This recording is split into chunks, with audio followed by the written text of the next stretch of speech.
السلام علیکم ورحمۃ اللہ وبرکاتہ۔ میں حاجی محمد فاروق ایچ ایف موٹیویشن چینل میں آپ سب کا خیر مقدم کرتا ہوں۔ دوستو، آج ہم بات کریں گے قرآن شریف کی عظمت کی۔ اللہ نے قرآن میں فرمایا وَمَا خَلَقْتُ الْجِنَّ وَالْإِنسَ إِلَّا لِيَعْبُدُونِ، میں نے جن و انس کو اپنی عبادت کے لیے پیدا کیا۔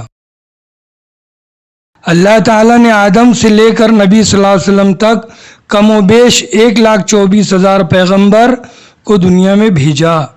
اللہ نے ہر زمانے میں کچھ کتابیں اور صحیفے عطا کیے۔ اللہ نے ہمارے پیارے نبی صلی اللہ علیہ وسلم کو قرآن کریم جیسی پاک کتاب عطا کیا۔ اللہ تعالیٰ نے قرآن میں فرمایا خیرکم من تعلم القرآن وعلمہ، تم میں سب سے بہترین و افضل وہ ہے جو قرآن خود سیکھے اور دوسروں کو سکھائے۔ لوح محفوظ سے آسمان دنیا پر اللہ نے قرآن لیلۃ القدر میں اتارا، جو رات 1000 مہینوں سے زیادہ افضل ہے۔ پھر دھیرے دھیرے جبرائیل علیہ السلام کے ذریعے وحی نبی صلی اللہ علیہ وسلم پہ نازل کیا۔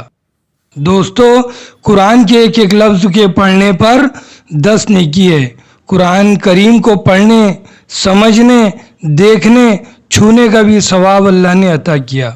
ہم دنیا کی اتنی ناولیں کتابیں پڑھتے ہیں، لیکن یہ کبھی محسوس نہیں کرتے کہ ہم نے بھی معنی اور تفسیر کے ساتھ قرآن کو پڑھنا چاہیے، اور آسمان سے اتنی مبارک کتاب جو ہمارے لیے آئی ہے تو اس کی قدر جانے اور اہمیت سمجھے۔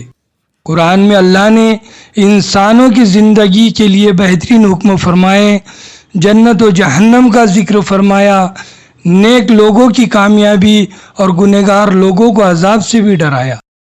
قرآن میں کھرا کھوٹا، سود و تجارت میں فرق بتایا، اسی طرح حلال و حرام میں فرق بتایا، کنجوسی و سخاوت میں فرق بتایا، ظلم و انصاف میں بھی فرق بتایا۔